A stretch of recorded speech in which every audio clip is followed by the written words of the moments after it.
Today, on this occasion of celebrations of International Mother Language Day, Bhasha Divas 2020-2021, I extend a very hearty welcome to all of you on this second edition of the program.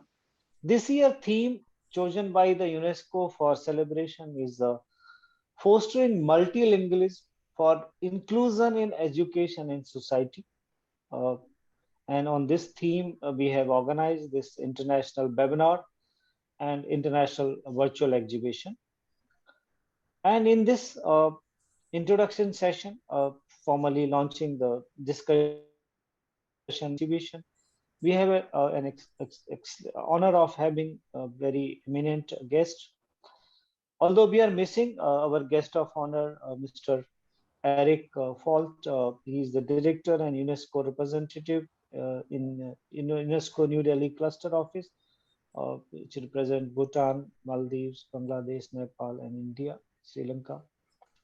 But we have an honor of having in place of him, Mr. Omar Diop. He's the chief of the education in UNESCO New Delhi Cluster Office,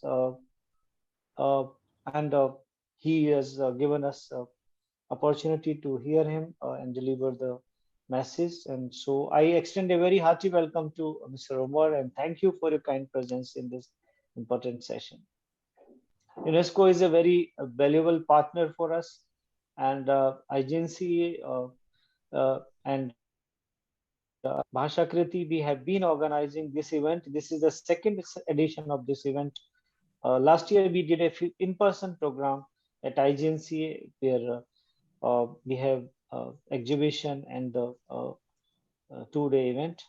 Professor Amritabi, eminent linguist, Padam Shri awardee, and former professor at Jawaharlal Nehru University. Uh, she has contributed significantly in the promotion of promotion, preservation, and propagation of languages, and we are having as a keynote speaker. Thank you, ma'am. Welcome, and we are delighted to have you in our program. I also welcome curator of this virtual exhibition, international virtual exhibition on calligraphy, where more than 15 countries are able to join with the credit goes to Sri Rajiv Kumar, the calligraphy master and founder of Bhashakriti, one of the founder of the Bhashakriti. Thank you, Rajiv ji, and thanks for all your contributions in this program.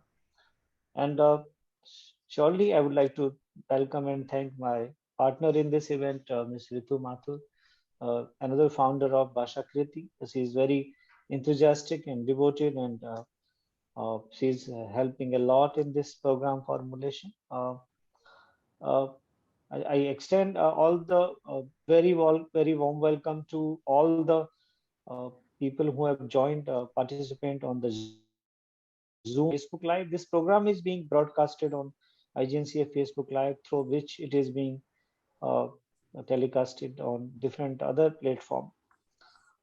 We have eminent panel in this 3 days program.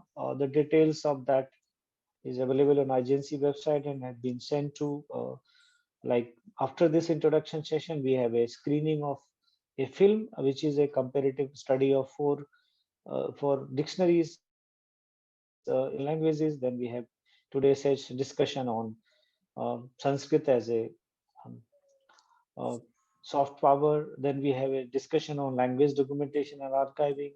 We have panel yesterday, tomorrow, where our member secretary will be sharing with the eminent panelist on mother tongue and new education policy. We have a session on mother tongue and globalization. Uh, then we have a discussion on calligraphy, on soul of various script, and script is a soul of language. And we also have a number of other discussion talk on role of technology in preservation and promotion of under-resourced languages. So it's going to be a very wonderful and useful program for next uh, 4 days, next 3 days starting from today. One inaugural has already been done yesterday. So as we all know that this 21st February every year, UNESCO declared as a Mother Language Day every year. All over the world, this day is celebrated as a Mother Language Day, and uh, we are proud to start with a wonderful discussion. So instead of going more on this, I will talk to you later on the program and the theme and other thing. Let's have an inaugural address from our member secretary, Dr. Sachidanand Joshi, to begin with in this introduction session. So over to Dr. Sachidanand Joshi. Namaskar. Very good afternoon to all the panelists and distinguished audience. We have some eminent persons on this panel to talk about the importance of mother language and the importance of Mother Language Day. We know that it started in 1952 in Bangladesh when an agitation of the students took place to declare Bangla the official language in Pakistan. Mr. Omar Diop is there, who is also in charge of Bangladesh, and I know that he understands the situation very well as far as the language is concerned. And in today's world, where we are really struggling to retain the essence of our language, it looks really strange and surprising that students coming together to agitate for mother language.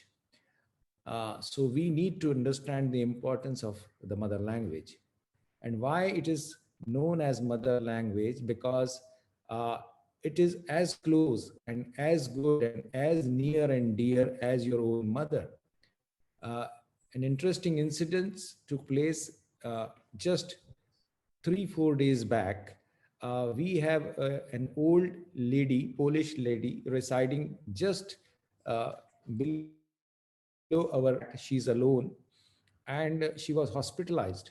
As neighbors, keeping the Indian traditions, we tried to help her out. We got her admitted in the hospital, and she was very cooperative, and in a way she was very responsive to all the treatments which we were giving, which the doctors were giving. But since she was alone, we thought that it would be nice to invite to call the embassy people so that they can also take care of them. As soon as she saw her embassy people coming from Polish embassy, she was literally into tears and started talking in her own Polish language. That was the element of surprise, and we thought that how come she has all of a sudden become so emotional. Later on, she also realized and said, I'm sorry, Dr. Joshi, but I couldn't stop myself. I couldn't stop my emotions. And as soon as I saw a person talking to me in my own mother tongue, the emotions flew. So the best way to express yourself is in your own mother tongue. And we all know that the beauty of the mother tongue is that it is like the lap of your mother. The, the entire love, affection of your own homeland, your own culture, your own tradition, your own customs.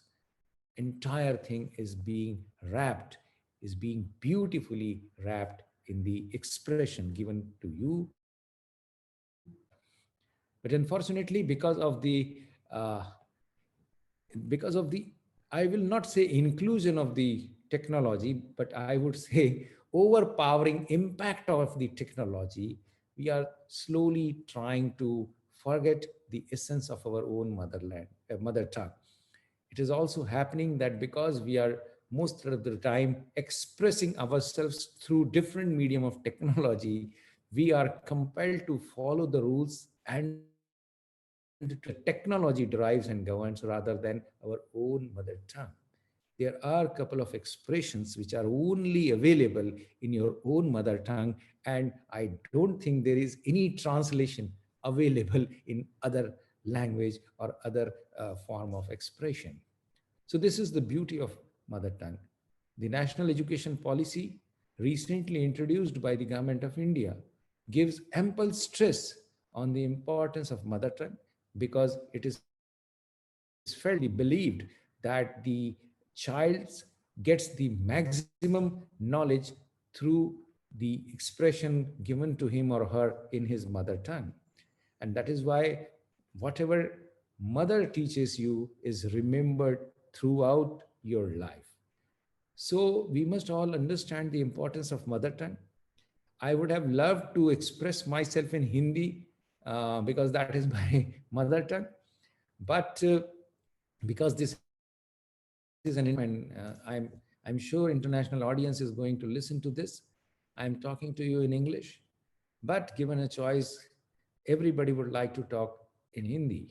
If you go out of India and if you find somebody speaking in Hindi or even in Marathi, that is my mother tongue, uh, I would be more than happy to listen to him or her at an international airport. That's the beauty. I think we must all try to sort of preserve and protect our mother tongue.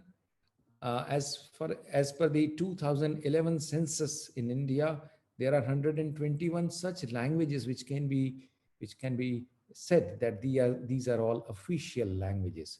India is a rich country full of different languages. Each each language has its own literature and very rich literature. They have very beautiful expressions in their own languages. The more you learn these languages, the more you get enlightened as a person, as a human being. I must congratulate Professor Ramesh Gaur for organizing this entire event. I must also welcome the eminent scholar, Professor Anvita Abbi. I know she must be terribly busy person because the International Mother Language Day, people naturally go and seek her thoughts, seek her blessings on this occasion. Also welcoming Mr. Omar Diop, who is really an expert in this area. Sri Rajiv Kumar, I don't know how many of you have seen the glimpse of the exhibition which was shown yesterday in the inaugural beautiful calligraphic exhibition. And I am sure that with watching this beautiful exhibition, one would definitely understand the importance of calligraphy in our day-to-day life. Now, of course, a very, very good partner of IGNCA. They have always been there to help us out in organizing such events. Ritu Mathur is there. Rituji, thank you very much for being there as a partner of IGNCA. And we hope that whatever project we all jointly take up, IGNCA would be an integral part of that project in strengthening, in taking forward the message of the importance of Mother Language Day. Once again, I welcome you all. I greet you all with a strong conviction that we must all at least today pledge to use as much as possible our mother tongue and try to express ourselves in mother tongue as much as possible. Namaskar and dhanyavad. So now moving ahead with program, I would like to welcome and invite uh, representative of UNESCO Director, uh, Mr. Mem Umar Diop. He is the Chief of the Education, UNESCO New Delhi for Bangladesh, India, Bhutan, Nepal, and Maldives and Sri Lanka. He has 15 years of experience supporting education policy and practice in developing countries. He is the head of education sector in UNESCO New Delhi, cluster office for Bangladesh, Bhutan, India. Uh, Prior to joining the New Delhi office, Mr. Umar was the senior program coordinator of UNESCO International Institute of Capacity Building in Africa in Addis Ababa. In this capacity, he established and managed the teacher development cluster supporting the continental educational strategy for Africa 2016 to 2025 of the African Union Continental Agenda 2063. He has also supported several African countries, Burundi, Guyana, Mali, Niger, Seychelles, and Uganda in developing holistic teacher policies and communities in developing regional qualification frameworks, teacher professional standards, and social dialogue frameworks. Before IICBA, he worked at UNESCO headquarters in Paris, mostly on issues of strategic planning and field support in the education sector. He is the part of coordination team of the Capacity Development for Education for All CAP EFA program, now called CAP Ed. He conducted a series of pertaining to literacy and non-formal education, teachers, technicals, and vocational education and training and policy and planning. And we just understand from him that he is going to next assignment, leaving us. Mr. Omar, very interesting thing like Mr. Alamin Yusuf. He was a close friend of agency and ourselves. Before going to last leaving India, he also was the part of our so that's a coincidence that we are having honor of having you in our program before you. Definitely now we are in the global world and we will be connecting you through this virtual world and we'll be meeting definitely at your new location. Wishing you all the best for the new location. Now we look forward to you hearing you and your message on this important day. Please. Thank you, Professor Gore. Namaskar, everybody. It's a real pleasure actually to be attending this event. And as Professor Gore has just said, I'll be transitioning, unfortunately, going back to Africa, leaving India. But of course, now being in a globalized world, I think we will continue to work together and be connected. So I would like to say a warm welcome to all the viewers who have gathered for the celebration of the International Mother Language Day. On behalf of UNESCO New Delhi, I would like to extend our warmest wishes to everyone on this occasion and congratulate the organizers, Bashar Kriti and Indira Gandhi National Center for organizing this year's International Mother Language Day with a rich program. The day's agenda includes talks, panel discussions on 3 themes: globalization of versus preserving mother language, national education policy, and of course, the languages and scripts. The event has also an international virtual calligraphy exhibition with participation from artists across the globe. To share a little back, the International Mother Language Day was approved at the 1999 UNESCO General Conference and has been observed throughout the world since 2000. UNESCO truly believes in the importance of cultural and linguistic diversity for sustainable societies. Through its various sustainable development goals, so the SDGs, the United Nations community aims to preserve the differences in cultures and languages, peace, tolerance, and respect for all.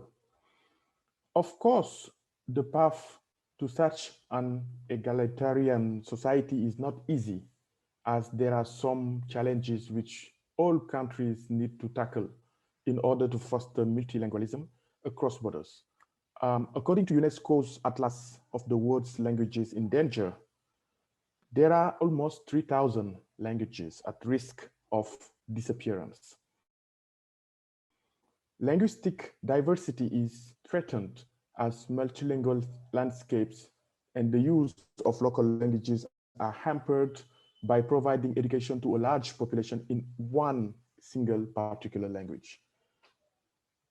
The Honorable Vice President of India, Naidu Ji, in his recent opinion piece, shared that India's ancient land has always been a crucible of linguistic and cultural diversity.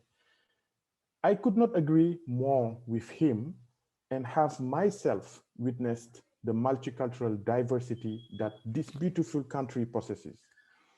It must be noted that mother tongue language and mother tongue education is a key component of quality education. in UNESCO Education 2030 Framework for Action, the global roadmap to implement the Education 2030 agenda, actually. In India's context, the new education policy, NEP, is an excellent progressive science and evidence-based policy, which is holistic. NEP is transformative and integrates 21st century skills provision into curriculum in addition to making many other critical decisions. A crucial aspect of new policy is the focus it brings towards education in local languages. That's a crucial aspect. With the wide range of multicultural societies that India provides shelter to, providing education in local languages proves to be a step in the right direction for better inclusivity in education. As inclusive education is given high importance in the national education policy through multilingual learning, it advocates for holistic learning experience.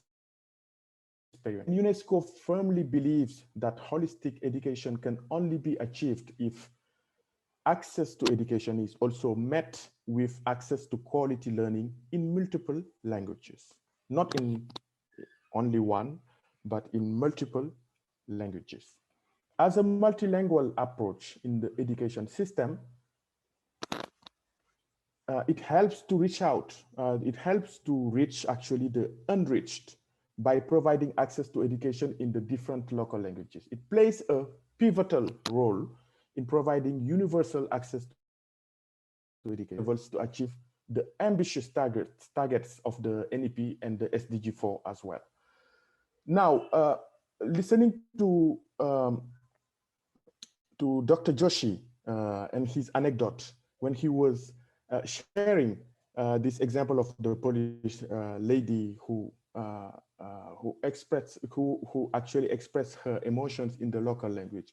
I mean, he has proved and he has demonstrated how beautifully and it's the best way actually to express oneself using the mother tongue language.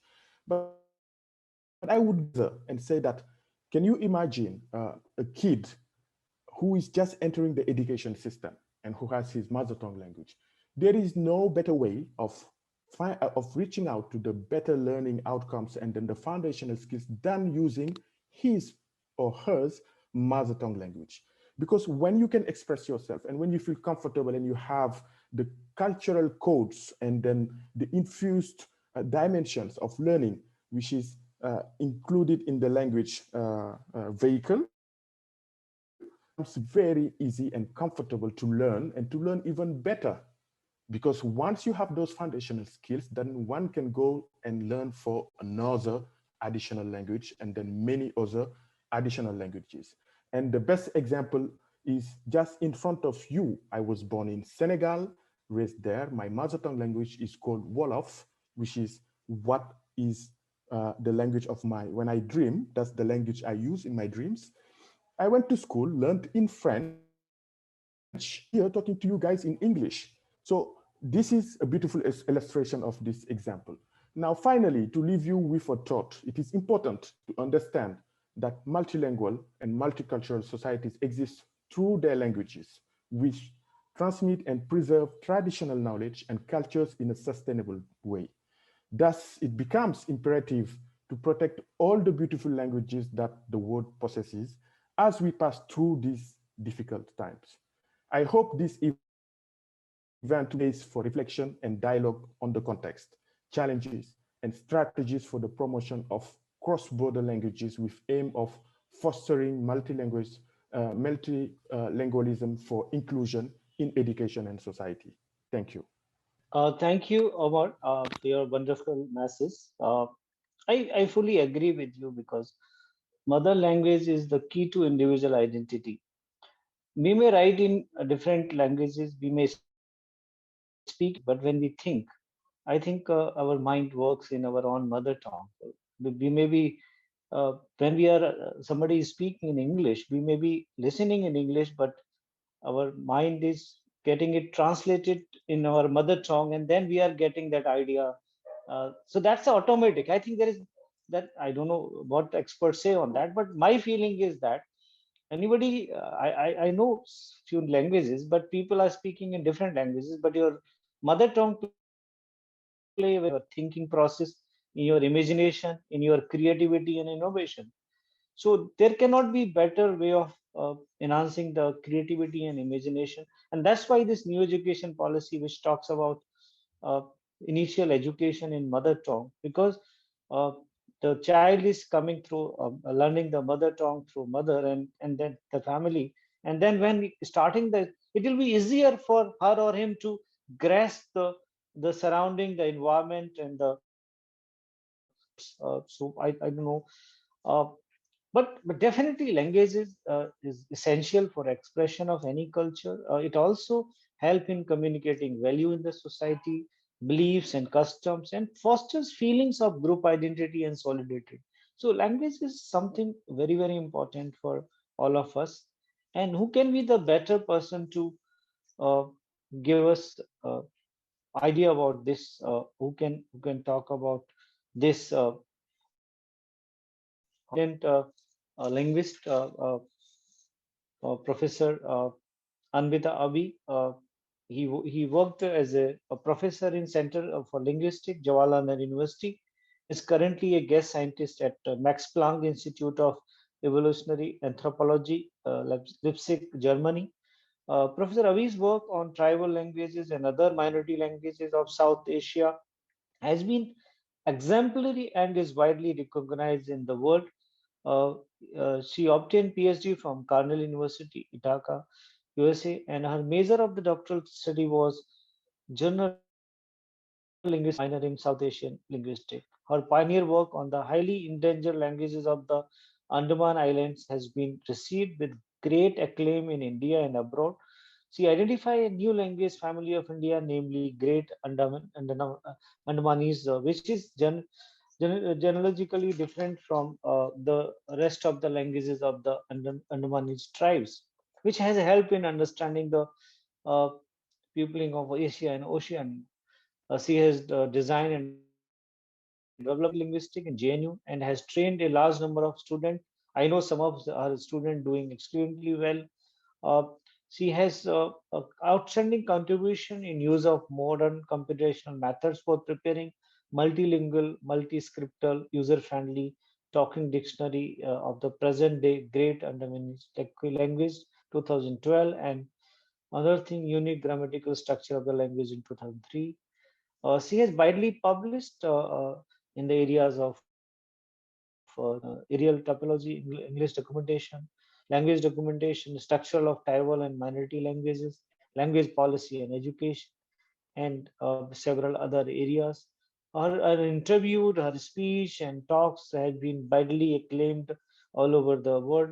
She has been honored with various awards, and some of the most important, she awarded the most prestigious Kenneth Halley Award in 2015 by the Linguistic Society of America, Padam Shri by the President of India in 2013. He has been honored with the other several institutions, several awards.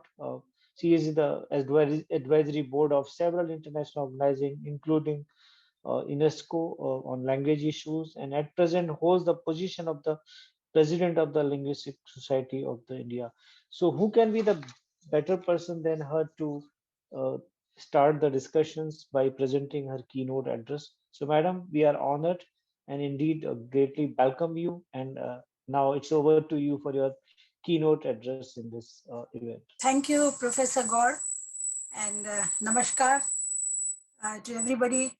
I'm honored to address such a conference of scholars on this day of International Mother Language. The day is 21st of February, but you started on 21st. Today is the second day. I understand that. I'm very thankful to Joshi ji and the other members of the IGNCA to host this such a wonderful few days of affair on internet to make people aware the importance of the International Mother Language Day. It's important. This reminds us, as Mr. Diop also from UNESCO mentioned, the 21st February 1952, is a very important date which saw the agitation against the hegemony of Urdu, and it came to a violent culmination when young students laid their lives while asserting their basic rights to use the language Urdu, which was their language of what you can call mother tongue, the language that they uttered the very first word in their life. This was the language that they wanted to be adopted for education, for official purposes, and for judicial purposes. This is the language they laid their life in, recommending the recognition of Bangla as one of the state language of then Pakistan. And I feel myself really fortunate enough that Honorable Prime Minister Sheikh Hasina invited me to give a keynote address in Dhaka in 2017. And I happened to visit the monument which was erected in honor of these three students in Dhaka. The theme of the IGNCA seminar or the webinar is very apt because it brings in the New Education Policy 2020, as well as the multilingual education, which is one of the new education policy. So I'm a linguist, as you know. I'm not an educationist, but due to my wide experience working in the tribal languages, in the tribal communities, and in the minor languages in the villages, I have learned how best the education can be imparted. And on that basis, on that experience, I speak to you today. So I will now, I have prepared a PowerPoint presentation, and I'd like to share that with you. Is this so fostering multilingualism through Education Policy 2020? I start with this monument that I talked about, and I took this picture. Really a day etched in world history, as we know, given to the world by Bangladesh and recognized by the UNESCO as an International Mother Language Day. These three bars that you see against the red sun is basically representing those three students who laid their lives in honor of their mother tongue. Okay. We have already discussed or seen how this has came up to be. International Mother Language Day has been celebrated all over the world every year since February 2000. And this to promote linguistic and cultural diversity and multilingualism. But it reinforces a couple of points which we must keep in mind. And that is, one, the idea of appropriate language of instruction. Appropriate, we basically mean mother tongue or mother language. Usually the mother tongue in the early years of schooling. The other, my PowerPoint is giving me some problem.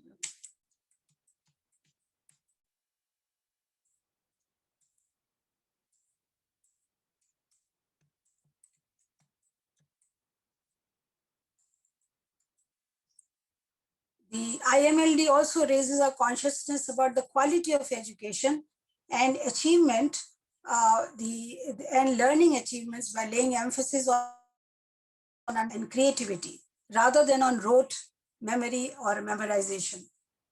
IMLD goads us to facilitate education to all, especially for population groups who speak minority languages and indigenous and tribal languages, in particular amongst the girls or girl child and woman. The mother language promotes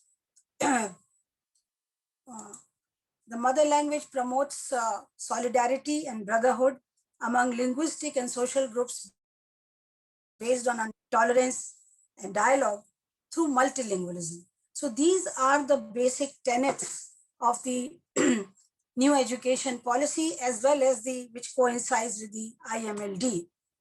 I remember Professor Amartya Sen rightly said that poverty is not only about economic conditions and growth. Expansion of human capabilities. Expansion of human capabilities is a more basic locus of poverty and more basic objective of development. non-mother language medium education for indigenous children curtails the development of this and perpetuates poverty. I also recall here Dr. Satyendranath Bose, the famous scientist of now Bangladesh. He said who connected failure of original research science to the nature of teaching in mother tongue. He says the reason why science in our country has failed to make a headway is the barrier of the language through which it is taught. A foreign language not only encourages cramming among students, it also prevents the expression of original ideas and acts as a barrier to creativity. And this state of affairs are still prevailing in Asian countries. Scientists like Sir J.C. Bose, Meghnad Saha, Satyendranath Bose, and there are many others who had been the torchbearers of mother language teaching in the past too. Ignoring languages of the marginalized communities in school create rifts between societies. Use of languages other than children's home language in the school reduces overall literacy, and the benefits at the benefits of this disadvantaged communities, and this widens the gap between the rich and the poor. Constant and persistent ignoring the other languages weakens certain sections, leading to their economic oppression, perpetuating violence among people. We very rarely think of these aspects, that the violence could also be because there are rifts created by the education system. Somehow a kind of a linguistic apartheid that has been created in our country is due to the fact that the minority or the languages of the marginalized communities have been ignored in the past. Then this is the reason why there has been a language endangerment. Indian languages are depleting at an unprecedented speed currently. Let me make you aware that the languages die and languages have been depleting, but the way and the speed, at the speed that the Indian languages are depleting, that is very alarming. UNESCO reports that we have 197 endangered languages. Let me tell you, this figure is not very correct, less than 197 which are endangered. However, the figure is pretty high, and most of these languages are spoken by tribes in India, known as tribal languages. So the word tribal language is not anyway belittling the languages. It only means it refers to the languages of those people who are declared tribe by our Constitution of India. These are ancient languages that have contained in themselves vast amount of traditional knowledge and secrets of human ecological survival. Language loss is generally the result of oppression of speakers. And that's what we have noticed time and again, of the minority languages, violating their rights on their land, their forest, often forcing them to dislocate themselves from their local habitat. And dislocation creates a very big damage to their, not only to their psyche, but also to the languages. Also the destruction of their environment, and this is the way they lose their social and spiritual identity. To arrest or decrease the rate of endangerment, two courses of action are required: change in the language policy and documentation of the dying languages. Well, we are happy that the new education policy 2020 is a very promising policy, and hopefully it reverse the process of endangerment. But to go on further, let me first make you aware of the fact that we have 6 language families in India. So the task is not easy.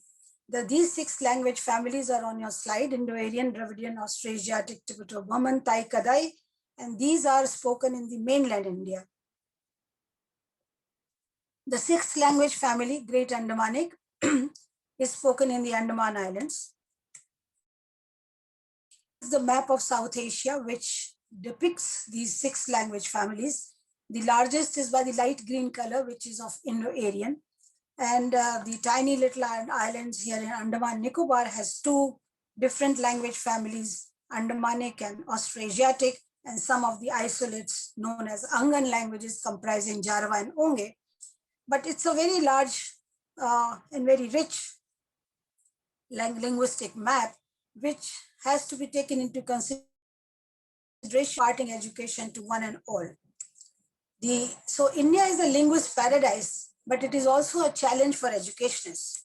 Why it is a challenge? Just look at this. I mean, we just saw that there were 6 distinct language families, but according to the census 2011, there are 1,369 mother tongues.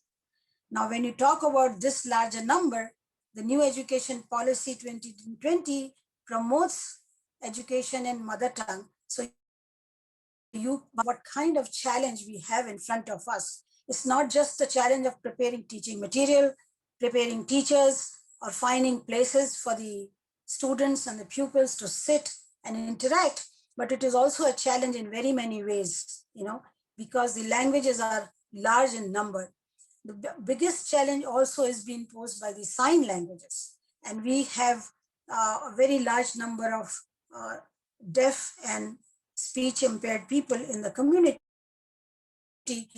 educated in an appropriate way, as the IMLD describes, that the language should be appropriate for the takers. Then there are linguistic records available in the form of texts and inscriptions, which goes back to more than 3 millennia. This is our classical treasure. And then in the new education policy, we also intend to teach our students the classical languages. So we have to take into account this rich treasure. Language may serve as a marker of social, regional, and cultural identity. And we also, the challenge is also to take into account those kind of languages which are written in several scripts. Konkani is the best example because it is written in 5 scripts in 5 different states. Then there is a question of unwritten languages. The written languages, 22 of them have been recognized by the 8th schedule. So they are called official languages plus English. So makes it 23. But then 800 tribal or other unwritten languages, which need to be taken into account while imparting education in these. We have more than 24 writing systems already with us. And it's the question of language equity and language democratization, but we need more. If we have to script these 800 unwritten languages, I'm sure we may require some more scripts. But on my experience, on the basis of the experience, and I strongly assert that Devanagari script is one of the most scientific scripts that India has, and perhaps many of the languages can be scripted in this. I tried my hands to on this script with great Andamanis. I succeeded, and I tried my hands on Devanagari with many other lesser known tribal languages of India, and I succeeded. So maybe we can think of adopting Devanagari script with some adapted script, many languages. Then we have in India a phenomena which is known as diglossia and normative bilingualism or multilingualism. And the education policy or whatever education that we impart to the students, we have to take care of this phenomena. We have to go along with this ever-present multilingualism. As I said in the beginning, that sign languages pose a very big challenge. There are 70 lakhs deaf in our society. 80% of deaf community uses Indian sign language. And that's very unfortunate because wherever there are schools for the deaf children, they don't teach sign language. They try to teach them orality and of course fail miserably. While 99% deaf and speech impaired use locally developed signs. So like we have dialects, as we know in the locally or local languages, sign languages also have local dialects or local signs. So because ISL is not using ISL is not used in deaf schools, we need to also bring home this aspect of Indian community where the large number of deaf children need to be given education. Now, there is a strong link between the cognition and language, and I had been speaking about it lately on it. The language that we use in our daily lives, code our ability to perceive objects and events surrounding us. And this is very important. That's why our mother tongue is very important. Our perception reflects in words that we use.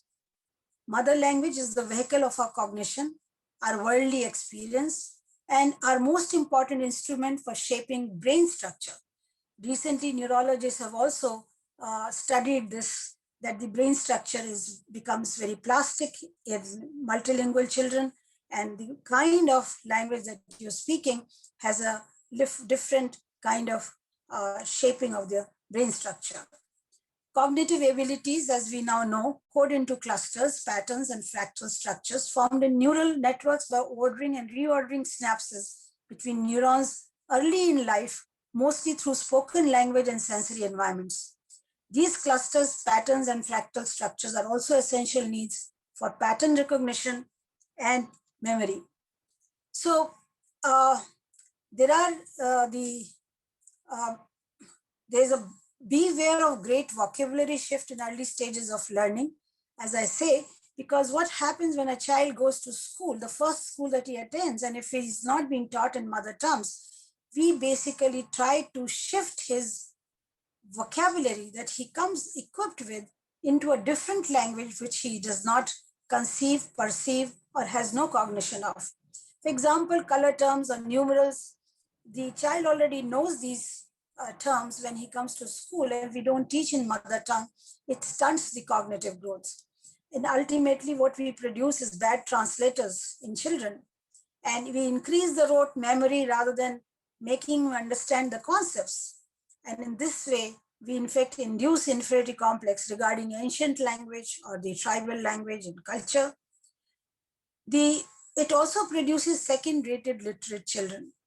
So we have also noticed that it also gives rise to cultural amnesia, and also amnesia regarding the indigenous knowledge, because the child stops using his indigenous language to relate to or to perceive the indigenous environment. So all these things basically make him a second-rate literate child, and also infuse an inferiority complex that we must be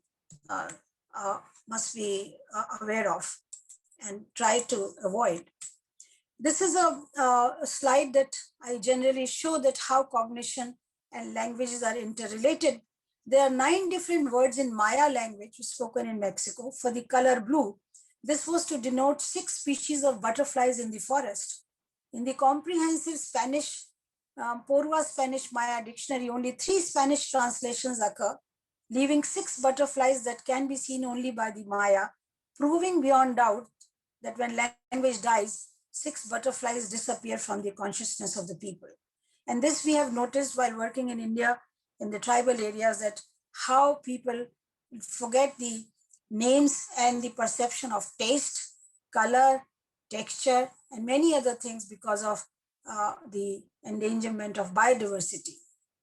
Now, coming to the new education policy that we are really the focus of this seminar is, that I would like to say that NEP 2020 gives us a lot of challenges. But before discussing the challenges, let me summarize it. There are 4 stages that the NEP discusses. One is the foundational stage, or let's say this is the first stage, and it is divided into 2 parts: ages 3 to 6 years, which is of 3 years long; ages 7 to 8 years, which is 2 years long, and this includes class 1 and 2. Then comes the preparatory stage, which is ages 8 to 11 years, which is another 3 years slot, and includes class 3rd, 4th, and 5th, followed by middle class or middle stage, which includes students between ages of 11 to 14 years. And this is also a 3-year group, which has the class 6th, 7th, and 8th. And then there are secondary stage, which is the last stage in the school, ages 14 to 18 years, which is the largest, well, not the largest if you consider the foundation stage is 5 years old, the 4 years in duration, and it includes class 9th, 10th, 11th, 12th. New pedagogical and curricular structure of school education is grouped into 3+2, which is a foundational stage, +3 +3 +4. And the first 3 years are spent in Anganwadi or preschool and 12 years in school. This is the summary or the gist of the national education policy as far as the education is concerned. Now, the interesting aspect here is that since the NEP 2020 promotes the multilingual education as well as the mother tongue education, how do we combine both these factors divided into 4 stages? And I had worked out this formula many years ago. Before these, I had not divided into 4 stages, but I had worked out this formula of multilingual education in phases, which has been tried out in Chhattisgarh also among the 10 tribes, and we with great success, thanks to Professor Mahendra Mishra, who took the initiative, and this has been going on. So in my next few minutes, I will show you that how the NEP and the multilingualism can be combined in these 4 stages to achieve our results. Let's take the foundational stage, the phase 1. The ages 3 to 6, when the child is in Anganwadi, Balvatika, the child has to be trained by various kind of activities that NEP has specified, by the parents, by the community, and no emphasis on writing should be done till the age of 4 or maybe 5. Mother tongue or local language, I will use the term local language again and again, may be taught only up to preparatory class 5 only. And this I'll show you how. But before I go on, let me first bring forth that I have divided the country into 2 big regions, Hindi belt and non-Hindi belt, because this is how I think the formula will work. The Hindi belt is the one that you can see in green, is a large belt which is recognized by the government of India, including the green Andaman here, Andaman Nicobar. These are the states of Hindi belt. These are Himachal Pradesh, Uttaranchal, Haryana, Rajasthan, Uttar Pradesh, Bihar, Jharkhand, Delhi, Chhattisgarh, and Madhya Pradesh, and the 2 union territories, Nicobar and Lakshadweep. Now coming to the ages, so after the foundational stage of the Anganwadi stage, when the child is age 6, in class 1 and 2, this is the formula that we can apply. That is, in Hindi states, local language or the mother tongue as the medium of instruction. This can be either the scheduled language or the non-scheduled language, depending upon the area that you are imparting your education in.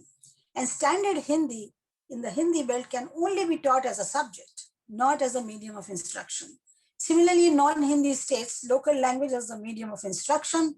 This can be either a scheduled language or a non-language, and major state language can only be taught as a subject. In the next stage, in phase 3, in Hindi states, English can be introduced now at this stage, the class 3. In the South Indian language, I'm calling a South Indian language for a common spectator of this, but we generally use the word Dravidian language. But any South Indian language can be taught as a subject. So at this stage, 2 subjects, English and South Indian language, can be introduced, and other 2 languages can continue, that is Hindi as a subject and the local language. So at this stage, there are 4 languages in the verbal repertoire of a child, with mother tongue as a medium of instruction. Now, let me tell you, this is not a surprise, nor it is very challenging. In many European countries, there's no problem. 3 and 4 languages are taught at this stage. And anyway, as linguists now know, that up to the critical stage of 13, children can learn as many languages as they want to learn, or as they can learn without any much difficulty.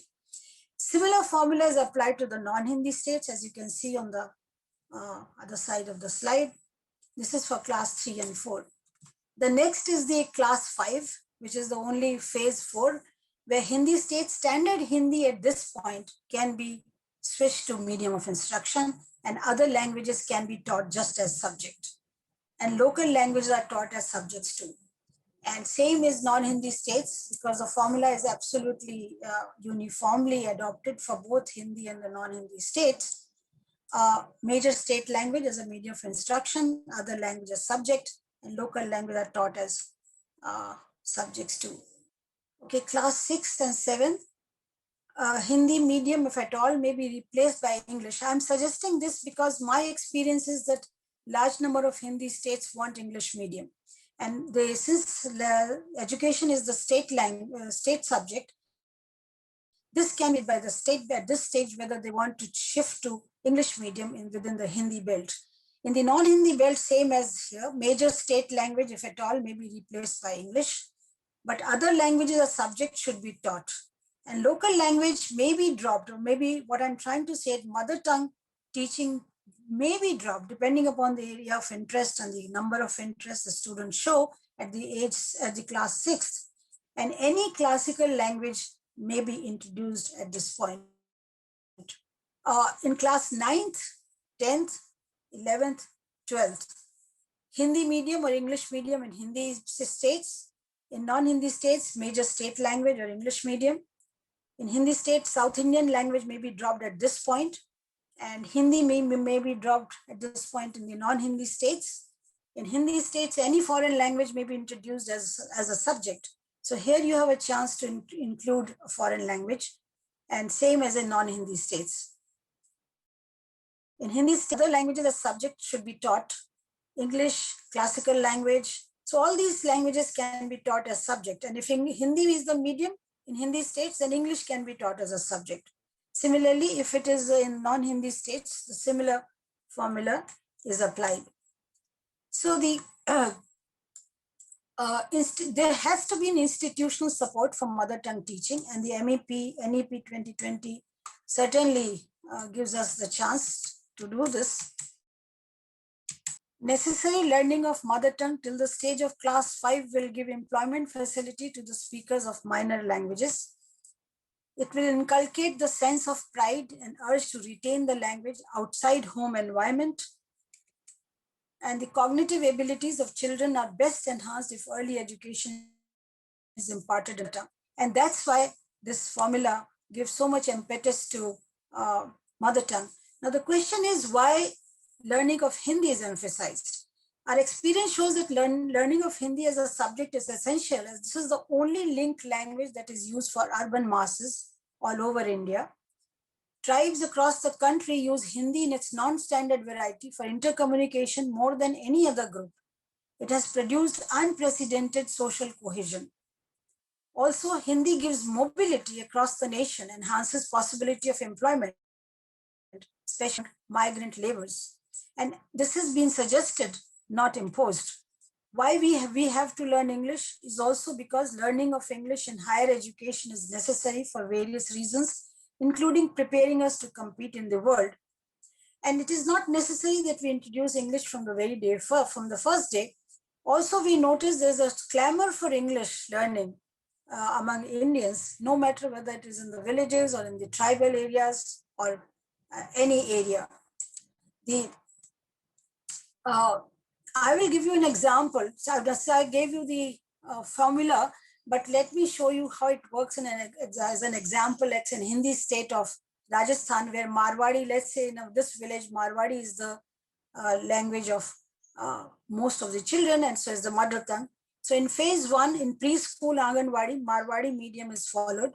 In phase 2, the Hindi can be introduced as a subject. In phase 3, Marwadi medium continues. We add English and South Indian language as subjects, and Hindi as a subject continues. And in phase 4, in class 5, standard Hindi becomes the medium and other languages as subjects, and English, Marwadi, South Indian languages are subjects. In class 6 to 8, Hindi or English can be medium depending upon the demand, and other languages are as subjects, and Marwadi can be dropped here. And classical languages like Sanskrit, Persian, or Pali may be introduced. And in phase 6, English or Hindi medium, depending upon the demand, can be introduced, and any foreign language also can be introduced, and so on. So similarly, if you look at one of the non-Hindi states, let's say Karnataka, where Tulu is the language of the common children or the mother tongue, you have a similar formula, and you can see that this should work.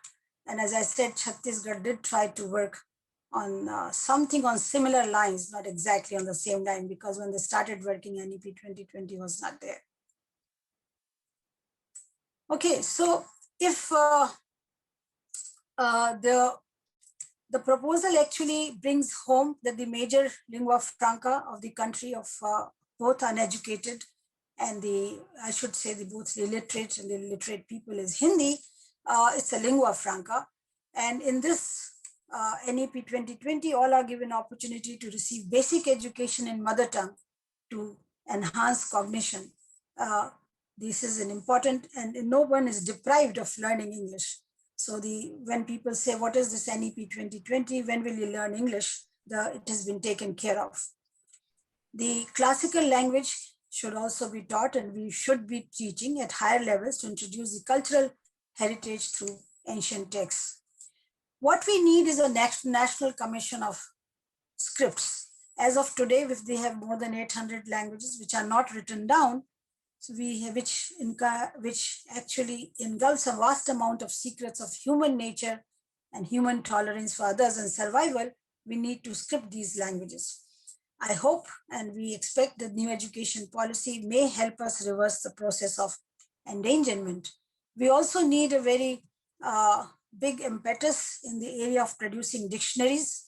And this is there's a formidable task ahead of us to produce multilingual, multiscriptal dictionaries in the languages that were not written down so far. We must come to the grasp that without one's language, one is mute and devoid of any representation in our society. Without one's language, one loses economic, social, educational, and judicial powers. One is robbed of her identity as well as the very existence in the society. We need to obtain justice for the marginalized and the neglected and the rejected. Giving minor language its due respect in judicial system, we ensure that the voiceless are given voice. We ensure the safeguarding of the rights of the marginalized, and we ensure mitigating various kinds of hierarchies which are eroding our society. Giving avenues to expand human capabilities, one helps to eradicate poverty. The International Mother Language Day reinforces us to acknowledge the power of our mother tongue and enable us to uphold the linguistic human rights. Feel proud to speak, read, and write in mother tongue. And I conclude my talk by a poem by Abdul Latif, a Bangladeshi poem.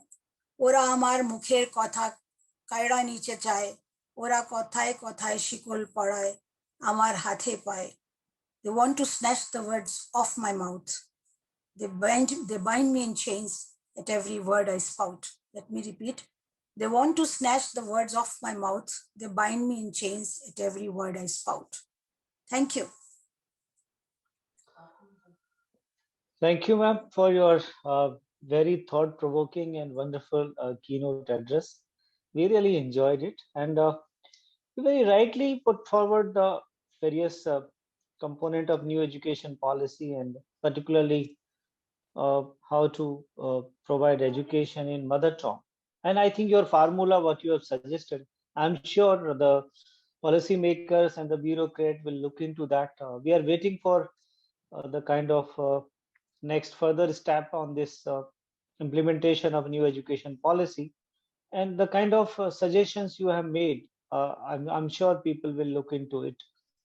And I totally agree with you that until and unless we have some kind of proper representation, and also we have to not just in terms of promoting and preserving language, but also we have to think of how to think of having the modern education system. So a kind of balance is needed. So thank you very much. And I just want to add one more thing, like you have rightly suggested that we should have dictionaries and other resources on the languages. But I just want to add, like you have been also talking about this, is that these resources need to be preserved. And in India, we need to uh, educate people about language documentation, which is totally a new concept and people are not very much familiar. This is only your efforts that some students have taken initiative in this direction, but totally. And I also like to bring a highlight certain more things which are going to, apart from new education policy, we have another very important initiative taken by Government of India, that language university. That's something which is very important initiative. So Government of India, a committee has already been constituted to create a international language university.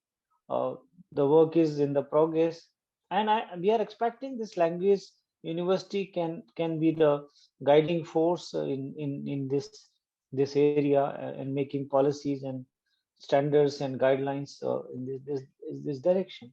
So I think we really enjoyed your talk. And another thing which I want to share in presence of Mr. Omar Dia, that uh, UNESCO has decided to celebrate this decade as a decade of indigenous languages.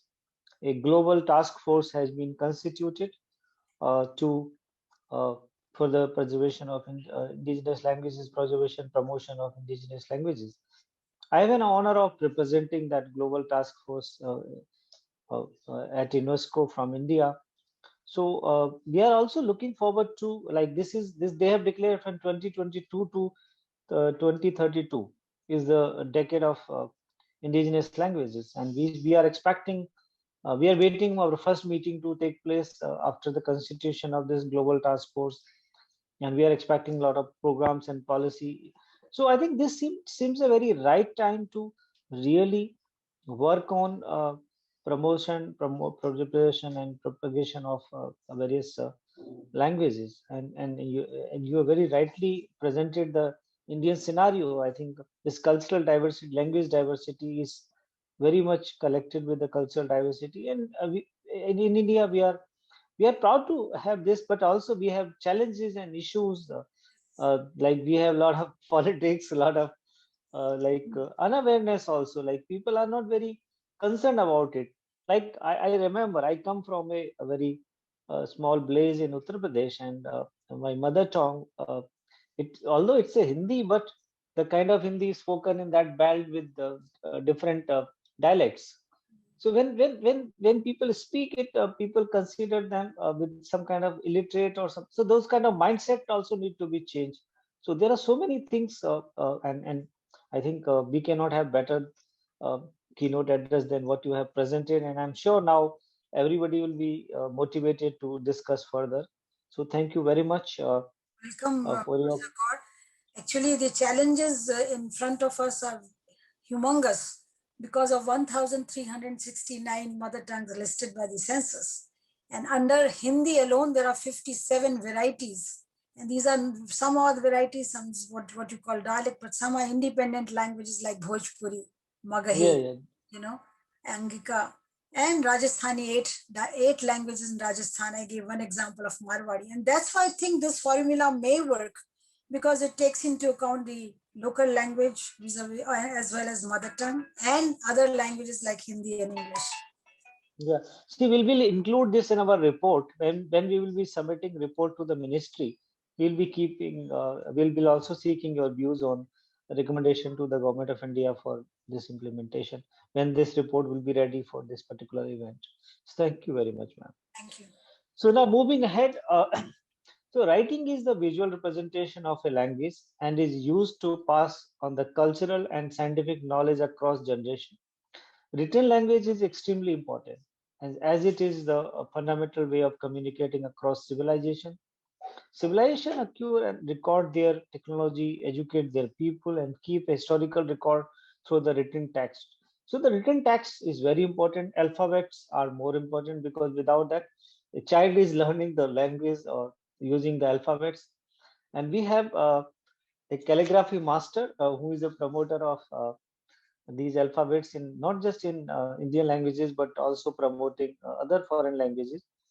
Mr. Raji is a contemporary calligrapher master, a TEDx speaker, and an engineer who has embarked upon a journey to promote Indian script globally through his calligraphy art. A self-learner, the quest for subject took him to Japan to learn and understand more about the different forms of calligraphy. He undertook research on the subject to appreciate the synergy and harmony in the various forms of calligraphy, the Oriental calligraphy, Western calligraphy, and the Indian calligraphy. His works have versatility in treatment of the subject, colors, texture, media, and tools. Our Vedas, Upanishad, the Vedanta, and the likes have been guiding and enlightening us about our lives over the ages as a written word. These can be shared with the world in two ways: books and calligraphy art. And he has come out with a wonderful, in this pandemic, to reach out the people. I think the virtual calligraphy exhibition is the best way to promote it. And he has curated a virtual calligraphy exhibition for the event. So he's the best person to describe about this calligraphy exhibition. So I invite him to introduce the exhibition to the participants and audience. Over to Rajiv ji. Many thanks, Dr. God. And I thank you all to be here. And it is indeed an honor to be present among such a distinguished panel of speakers and all the friends who are watching us online. Before we move on to the exhibition part of it, I'll take a few minutes to talk about and put across my point of view as far as mother language is concerned. There are languages, and then there is a mother language. Everybody knows quite a few languages. Some people know one, some people two, three, four, maybe. Some people, there have been people who are known to have known more than 30, 40, 50 languages. But then there is only one mother language. Because what makes it so different and so unique and so emotional? Just think of a child who is about, let's say 2 days old or 3 days old, lying in a cradle. His intellect has not developed, but his instincts are. Nobody is teaching him anything. He's spending maximum time close to his mother. So he's grasping. Mother is not teaching him anything at that point, but he is, or he or she, that baby is grasping. Instincts are there. Instincts are God-given. They are born with him. So the kid just looks around and takes in maximum of the world that he or she can. Then slowly, mother starts teaching that child a language, and also parallelly his intellect also starts to grow. I can learn, and once intellect is completely developed, anybody can learn a language.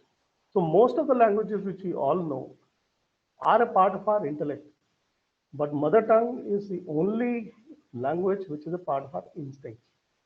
And that is why we say, when Professor Anvita was saying that it's very easy to impart knowledge in the mother languages. Why do we say that? Because that instinctively the knowledge comes to us. We don't have to stress upon the language. Language does not become a barrier here when the knowledge is coming to me, if it is coming to me through my mother language. It just straight away comes to me and moves inside me, and I become full of it. Instead of me also focusing on how this language through which it is taught to me. So there is another point of focus there, which is not there in case of our mother language. Now,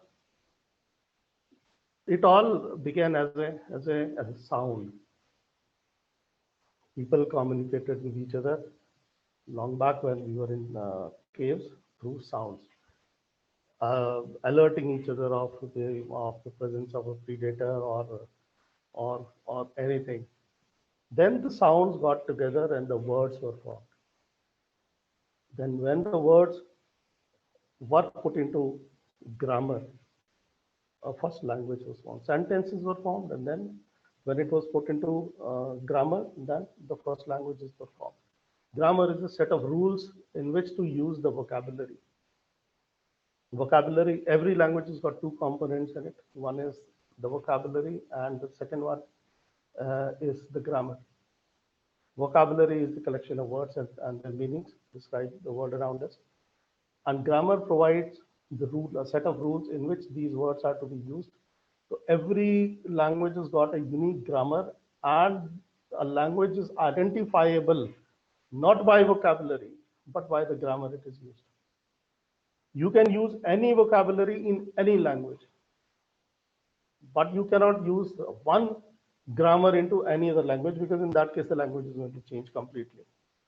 You can introduce English words in Hindi. You can use Afrikaans, which is a very, I just came to know very recently while working on this exhibition, that Afrikaans is the newest language.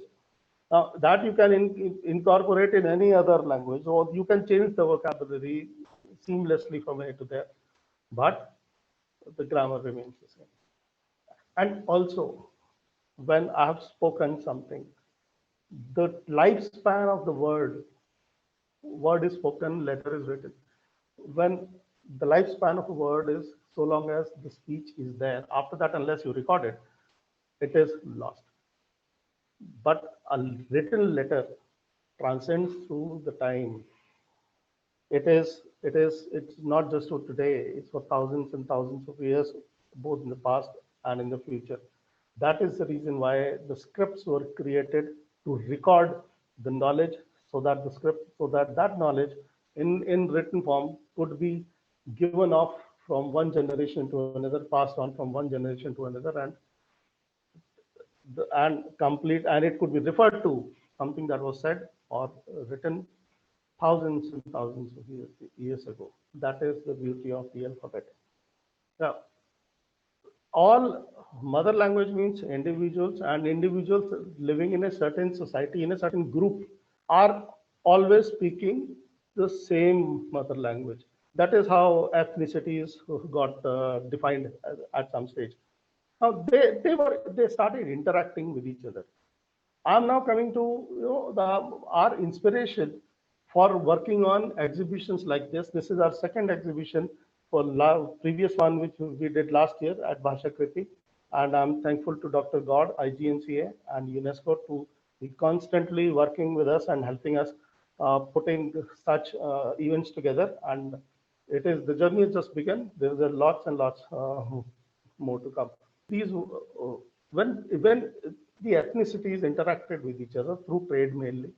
For instance, a lot of trade happened between Mesopotamia and between Indus Valley at that time. Now people have to negotiate the prices. They have to negotiate the rates at which things to buy and sell. From that point of view, the currency and the number system came into being, and the number system that got generated in the process, which came from India, the decimal system and the number system, is called Indo-Aryan, and or not Indo-Aryan, it's called Arabic, Indo-Arabic numerals.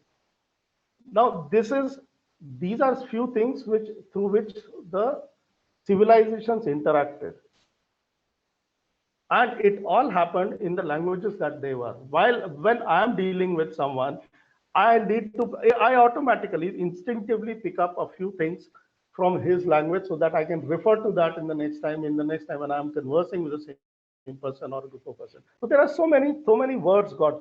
Today, when I look at the languages, I find so many words which are common. Definitely, people must have interacted at some level, so that this word came from that, and the other word came from there to here. For instance, it could be immediately something that can come to my mind is, let's say, in India, the towel is called towel, tolia, and toalia in Spain. They all sound absolutely the same. Some kind of interaction must have occurred at some stage, because of which these things are becoming so common. Our idea is that through the languages, build out a bridge across the globe, finding out the stories in which people picked something from somewhere and then gave something somewhere else. There is a hidden, there are nations, there are societies, there are individuals. There is a hidden net somewhere. If you look at the words, if you look at the languages, if you look at the scripts, you will find a hidden net somewhere which is connected and which is not so visible, from above. But it is there. Our idea is to find that kind of a network, find that kind of linkages between the languages, linkages between sometimes the answers lie in the dialect, sometimes the answer lies in the shape of the alphabet, and many such things. We intend to bring out such stories from across the globe, which are based on the letter, based on the languages, and presented through a beautiful form of calligraphy. Calligraphy is nothing but the art of beautiful handwriting. First there is handwriting, then when we want to do it, we speak with melody, it becomes a song. I move, I start to run, I start taking part in a race, it becomes a run. And similarly, when I write, when I start to decorate my writing, it becomes calligraphy. This is somehow which is presenting what you know. When I'm presenting writing in form of an art, it is calligraphy.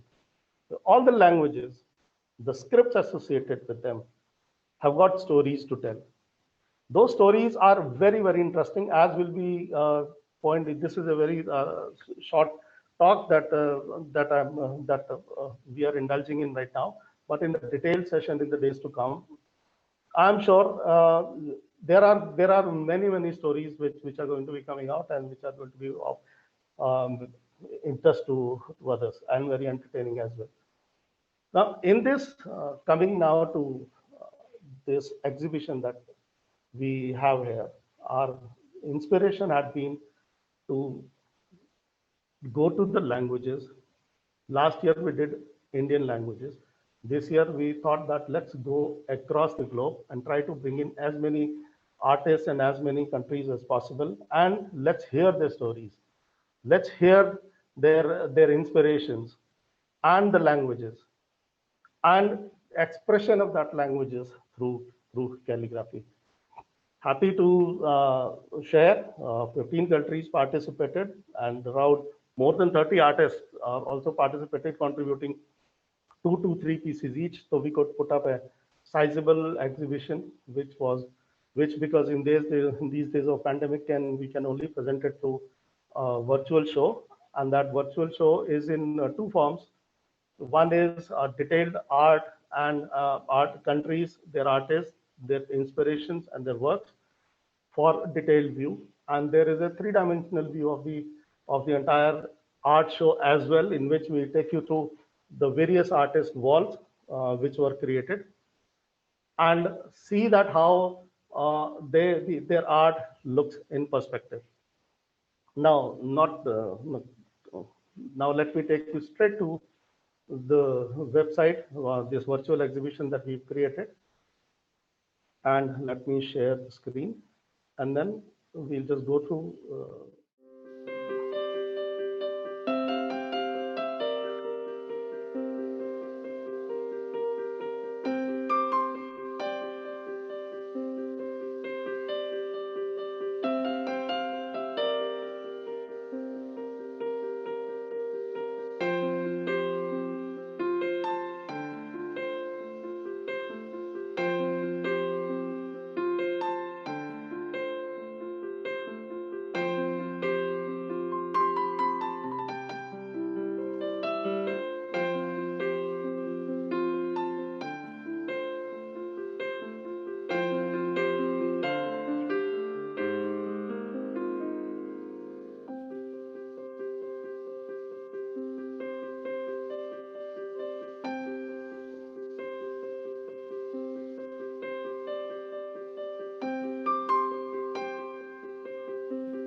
Rajiv ji, for your wonderful introduction to the exhibition.